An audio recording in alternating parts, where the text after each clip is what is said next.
Hello. Hello. Welcome to my YouTube channel. तो आज की इस वीडियो में हम लोग मीट करने वाले हैं राहुल विश्वास से, जिनका सिलेक्शन हो चुका है data entry work from home profile के लिए, जो कि कोलकाता से बिलोंग्स करते हैं। तो आपका बहुत बहुत स्वागत है हमारे यूट्यूब चैनल में। अपना कीमती समय हमारे यूट्यूब ऑडियंस के दिए, इसके लिए बहुत बहुत धन्यवाद राहुल जी। थोड़ा सा इंट्रोडक्शन दीजिए आप अपने बारे में हमारे ऑडियंस को। Thank you Abid sir.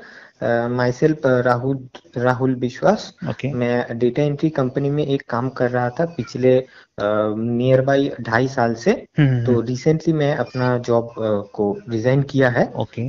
तो अभी एक नया जॉब के मतलब इंटरव्यू राउंड में क्लियर कर चुका हूँ। तो उसके बारे में मैं बात अभी नहीं करना चाहता क्योंकि एक और राउंड बाकी है। अच्छा अच्छा, तो वेरी गुड। सो आप ये बताइए कि आप जो डाटा एंट्री में 2.5 साल आपने जॉब किया है, वो कौन से पोस्ट के लिए किया था और कैसे यहाँ पे आपने अप्लाई किया था? वैसे तो मैं सिर्फ मतलब डेटा एंट्री ऑपरेटर था। हम्म। और एक एक्चुअली मेरा एक फ्रेंड है जो हम्म। कि उस कंपनी में उस टाइम में सुपरवाइजर थे। अच्छा अच्छा। अभी भी है हम्म। मतलब तब उन्होंने मुझे सजेस्ट किया था हम्म। कि डेटा एंट्री प्रोसेस में हायरिंग अभी चल रहा है। एक प्रोजेक्ट में मैप प्रोजेक्ट हमारा प्रोजेक्ट का नाम था। हम्म। तो तब मैंने इंटरव्यू दिया था। और हम्म। इंटरव्यू क्रैक करके मैं इंटरव्यू में वैसा तो कुछ खास हम्म। मतलब हम्म। उतना रिजेक्शन या वगैरह कुछ हुआ नहीं था। हम्म। पहले ही हमें मतलब हम लोग नियर बाई 10 लोग थे। तो हम्म। 10 को ही उनका बेसिक पूछ के, हम्म। ऐसा नहीं कि पूरा इंग्लिश में ही पूछे जाएंगे। हम्म। थोड़ा बहुत इंग्लिश लगता है क्योंकि ये डेटा एंट्री प्रोसेस है। हम्म। तो स्पोकन इंग्लिश उतना इम्पोर्टेंट उस टाइम पे था नहीं।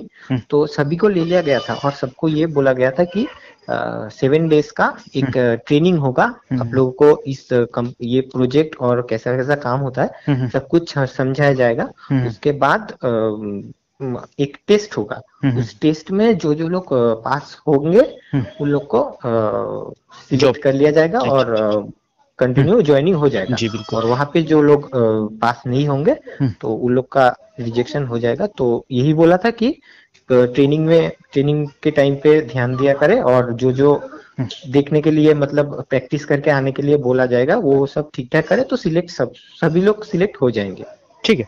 दूसरी चीज़ है कि यहाँ पे आपका वर्क क्या था, मतलब क्या काम करना पड़ता था डाटा एंट्री वर्क में? आपका कितने घंटे आपको लॉग इन करने पड़ते थे, काम करना पड़ता था? कंपनी का तो था कि 7 आवर था। हम्म। लेकिन उसके बाद आप जितना भी चाहो उतना हम्म। ज्यादा एक्सटेंड कर सकते हो क्योंकि ये पूरा ही वर्क फ्रॉम होम प्रोजेक्ट था। तो अच्छा अच्छा। जितना आप एक्सटेंड करोगे जितना ज्यादा आप डॉक्यूमेंट प्रोसेस करोगे हम्म। उतना ज्यादा आप अर्न कर पाओगे। तो लिमिटेशन कोई था नहीं लेकिन 7 आवर कंपनी बोलते थे। अगर एक दो दिन कम भी हो जाता था कोई प्रॉब्लम के कारण जैसे पावर कट हो गया या हम्म। फिर कोई अर्जेंट रिक्वायरमेंट के कारण हम्म। तो कंपनी वैसा कुछ नहीं बोलते थे। लेकिन अगर कोई जानबूझकर हर दिन कम कम काम करेगा हम्म। तब कंपनी थोड़ा तो मतलब हम्म। सुपरवाइजर लोग बोलते थे जी कि ध्यान बिल्कुल। से कीजिए कि हम्म। काम करिए ऐसा। अच्छा अच्छा अच्छा। दूसरी चीज यहाँ पे ये था कि जैसे डाटा एंट्री जब आप जॉब करते तो मतलब वर्क बैलेंस कैसा रहता था? मतलब ज्यादा प्रेशर रहता था काम का, या फिर नॉर्मल आप काम करते थे, कोई इश्यूज नहीं होता था? नहीं वैसे तो कुछ इश्यूज नहीं होता था। कभी कभी ऐसा होता था वो बहुत रेयर ही होता था कि नया कुछ प्रोजेक्ट है तो ट्रेनिंग तब जिस टाइम पे ट्रेनिंग होता था वो टाइम आपको अटेंड करना ही है। हम्म। क्योंकि किसी एक को अलग समझाना सुपरवाइजर लोग के लिए भी बहुत मुश्किल हो जाता था। तो एक जो पर्टिकुलर टाइम होता था वो टाइम का आपको अवेलेबल होना ही है। अच्छा चाहे आप अच्छा। कंप्यूटर से हो चाहे आप मोबाइल में जूम ऐप से हो हम्म। लेकिन आपको होना ही पड़ेगा। बाकी टाइम वर्क बैलेंस करके चलो। पूरे दिन मिला के आप अपना वर्किंग टाइम मतलब जब मतलब हम 3-4 महीने पुराने सीनियर जब हो गए थे उसके बाद सुपरवाइजर लोग यही बोलते थे क्योंकि आप शिफ्ट करके टाइम करो। अगर आपका प्रॉब्लम है कि दोपहर को तो आप दोपहर में 2 घंटा बंद करके फिर आप नाइट को कर लो। हम्म। लेकिन बैलेंस कर लो कि 7 and 8 आवर्स नियर बाई हो जाना चाहिए। अच्छा अच्छा अच्छा अच्छा। ठीक है। जैसे मान लीजिए कि अभी जो हमारे बच्चे हैं, लगभग आपको 11,500 लोग सुन रहे हैं आपकी आवाज़ों को, तो उनको आप क्या सजेशन देना चाहेंगे और वो data entry work from home करना चाहते हैं आज की डेट में, 2024 के डेट में? ये बहुत ही एक बढ़िया प्रोसेस है। तो करने के लिए तो बहुत ही लेकिन आप ऐसा ऐसा कभी कभी सिचुएशन होता है जब मैन पावर किसी किसी टीम में बहुत ज्यादा हो जाता है तो कंपनी और या सुपरवाइजर ज्यादा प्रेशर आपको नहीं देंगे। लेकिन आपको खुद को प्रेशर देना होगा और ज्यादा से ज्यादा डॉक्यूमेंट प्रोसेस करना होगा या फिर जो भी आप जैसे भी प्रोसेस में मैं अपनी डॉक्यूमेंट प्रोसेस के मतलब उस फील्ड में था, तो मुझे वो करना पड़ता था। लेकिन आपको जो भी टास्क दिया जाए वो आप खुद ही अपने आप को हर दिन के लिए एक टारगेट फिक्स करना होगा कि आज अगर मैंने 100 डॉक्यूमेंट प्रोसेस किया तो कल मुझे 110 करना होगा। अच्छा ऐसे अच्छा ऐसे खुद को अगर देके खुद अगर हर दिन इम्प्रूव करेंगे तो इस फील्ड में आपको सक्सेस बहुत ज्यादा मिलने की अपॉर्चुनिटी है। अच्छा अच्छा अच्छा अच्छा। तो जैसे हमारे जो बच्चे हैं या फिर जो हमारे यूट्यूब ऑडियंस है उनका सिलेक्शन कैसे होगा, वो अप्लाई कैसे करेंगे, क्योंकि वो उनको तो कुछ फायदा होना चाहिए ना, वो कैसे अप्लाई करेंगे?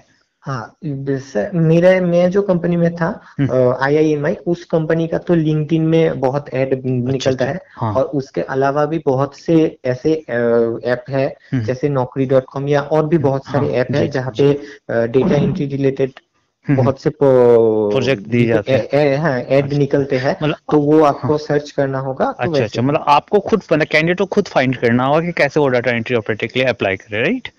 हाँ हाँ हाँ हाँ हाँ, हाँ। क्योंकि अगर वो जेन्युइन, अगर मान लीजिए फॉल्स तो बहुत सारे होते हैं जो मार्केट में पैसे वैसे बच्चे लोग से ले लेते हैं, तो वो बिल्कुल नहीं है। यहाँ पे फ्री ऑफ कॉस्ट है, 1 रुपए भी हाँ, आपको कैंडिडेट को पे नहीं करने की जरूरत है, और ये टोटली फ्री ऑफ कॉस्ट होगा, राइट? एकदम एकदम हाँ, एकदम। क्योंकि डाटा एंट्री में खासकर मोस्टली ऐसा होता है, तो that's why I am asking of you. ठीक हाँ है, हाँ। कोई इशू नहीं है। दूसरी चीज कि आप सैलरी का अगर डिस्क्लोज करना चाहें तो मंथली का कितना अर्निंग कर लेते हैं आप अपनी टाइम में? सर एक्चुअली सैलरी हम लोग का फिक्स कुछ था नहीं। अच्छा। जिस नैप प्रोजेक्ट में मैं था, हमारा जी सैलरी जी। कुछ फिक्स था नहीं। हम्म हमें पहले ही बोला गया था कि जितना डॉक्यूमेंट आप महीने में प्रोसेस करोगे, हम्म एक रेट था।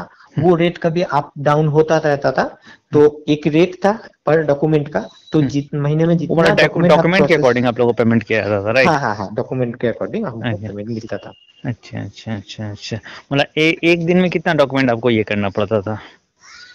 हमारा 150 मतलब एकदम स्टार्टिंग का अगर बात करें तो 100 करना भी बहुत मुश्किल हो जाता था। हम्म। लेकिन उसके 3-4 महीने के बाद हम 180 200 करीब हम हम्म। कर देते थे। अच्छा अच्छा अच्छा अच्छा अच्छा। तो जैसे मंथली का आपने हाईएस्ट कितना पैसा अर्न किया data entry work from home से? हाईएस्ट मेरा 33,000 करीब आया था। वाह, ग्रेट ग्रेट। और वो भी आया था क्योंकि वो एक GST होता है, हम्म। जो 20,000 अप हो जाने के बाद हाँ। वो एप्लीकेबल होता है। अगर 20,000 से ज्यादा अर्निंग होता है हम्म तो 1% कट के, अगर वो नहीं कटता तो फिर मेरा हिसाब मतलब जो हम्म। कंपनी से आया था उस हिसाब से मेरा 35,000 प्लस आता। अच्छा अच्छा, मतलब 3000 जीएसटी कट गया है ना? हाँ हाँ, वैसा कट गया अच्छा था। अच्छा। ऐसे एवरेज सैलरी की बात करो तो एवरेज सैलरी कितना आप रिसीव करते हो कंपनी से? Average 12 to 13। 12 to 13, right? ये एवरेज सैलरी हुआ आपका, राइट? हाँ सर, हाँ हाँ सर। अच्छा, ये हाईएस्ट सैलरी आपने 33 बताया, राइट? हाँ हाँ हाँ। अच्छा अच्छा। दूसरी चीज ये है कि जैसे मान लीजिए कि जो बच्चे अभी जो न्यूली जैसे अगर अप्लाई करना चाहेंगे तो उनको स्टार्टिंग एज 12 से 13,000 स्टार्ट करना पड़ेगा, राइट? उसके बाद धीरे चीजें सीखनी होगी, उसके बाद उनको वर्क नहीं फ्रॉम सर, होम मिलेगा। एक्चुअली स्टार्टिंग में थोड़ा कम हो सकता है क्योंकि स्टार्टिंग में सबका स्पीड थोड़ा कम होता है, हाँ तो हाँ काम राइट को है। समझने में थोड़ा तो टाइम मतलब लग इसके जाता लिए था। स्किल्स क्या क्या रिक्वायरमेंट, जैसे मैं अगर स्किल्स की बात कर लूँ तो स्किल्स क्या क्या इंपॉर्टेंट होता है? जैसे जैसे होता है ना कि टाइपिंग स्किल कितनी होनी चाहिए, हिंदी का, इंग्लिश का, डाटा एक्सेल का नॉलेज होना, क्या क्या चीज चाहिए इसमें? एक्सेल का तो उतना नॉलेज हमें भी नहीं मतलब रिक्वायर्ड था। हम्म लेकिन इंग्लिश टाइपिंग थोड़ा बहुत मीडियोकर तो होना ही होगा। हम्म उसके बाद काम करते करते और स्पीड बढ़ जाएगा। हम्म तो मिनिमम 22 23 24 ऐसा भी अगर आपका स्पीड है हम्म इंग्लिश टाइपिंग में, हम्म तो फिर आप शायद एप्लीकेबल मतलब आप एक्सेप्ट हो जाओगे। उसके बाद आपको काम करते करते स्पीड बढ़ाना होगा। हम्म और इंग्लिश का अगर बात किया जाए तो स्पोकन इंग्लिश उतना हम्म बहुत फ्लुएंट अगर ना भी हो, हम्म हम्म लेकिन बेसिक इंग्लिश आना चाहिए। हम्म। क्योंकि ये डेटा एंट्री पूरा ही नॉन वॉइस प्रोसेस है। अच्छा तो अच्छा उसके लिए आपका इंग्लिश का नॉलेज बहुत जरूरी है। अच्छा। स्पोकन बहुत ज्यादा ना भी नहीं हो नहीं, तो भी मतलब चल मेनली जाता है। जो फोकस होता था वो डॉक्यूमेंट वेरिफिकेशन का काम था यहाँ पर, राइट? हाँ हाँ हाँ सर, हाँ सर। अरे, डॉक्यूमेंट वेरिफिकेशन काम का था, और वो 7 घंटे आपको लॉग इन करने पड़ते थे। और इसका जो हाँ, सैलरी डेट रहता था वो टाइम टू टाइम आ जाता था या फिर डिले विले होता था? नहीं डिले नहीं होता था। मतलब हमको डेट 12 to 15 के अंदर ऐसा बोला गया था, इसी डेट में के अंदर आ जाता आ जाएगा। तो इतने में ही आ जाता था। उस अच्छा अच्छा अच्छा 15 अच्छा। को 15 डेट 16 का भी नहीं होता था। मतलब 15 आपने के अंदर ही आ जाता था। टोटल जो है 2.5 साल का समय दिया डाटा एंट्री ऑपरेटर में, राइट? हाँ सर। और ये इसको जॉब छोड़ने के पीछे रीजन क्या था आपका? एक्चुअली हमें कुछ ऐसे प्रोजेक्ट में लास्ट 3-4 महीने में मूव कर दिया गया था जहां जिस जिस काउंटी में ज्यादा डॉक्यूमेंट आता नहीं था डेली का। तो हम अगर ज्यादा टाइम भी दे फिर भी हमें ज्यादा डॉक्यूमेंट करने का मौका नहीं मिलता था, क्योंकि दिन का एक टाइम के बाद मतलब उस काउंटी का डॉक्यूमेंट का सारा खत्म हो जाता था, उसके बाद नेक्स्ट डे आएगा। तो हम जितना भी कोशिश करें एक सर्टेन अमाउंट से ऊपर हमें हमारा सैलरी उसके बाद इंक्रीज हो ही नहीं रहा था, और ऐसे जगह पे हम फंस गए थे कि कोई और काउंटी भी हमें नहीं मिल रहा था। तो इस वजह से हमें छोड़ना पड़ा। ठीक है, बहुत बहुत धन्यवाद आपका। आपने बहुत अपना कीमती समय हमारे यूट्यूब ऑडियंस को दिया और आपने काफ़ी अच्छे तरीके से बताया कि किस प्रकार जो है डाटा एंट्री में आप वर्क फ्रॉम होम किए, क्या क्या प्रोसीजर होता है, कैसे बच्चे अप्लाई कर सकते हैं, working days, working hour, week off days, salary, highest salary, basic salary, lowest salary, सब आपने बताया। तो बहुत बहुत धन्यवाद अपना कीमती समय हमारे यूट्यूब ऑडियंस को देने के लिए। Thank you so much, have a nice day. Thank you. Thank you sir.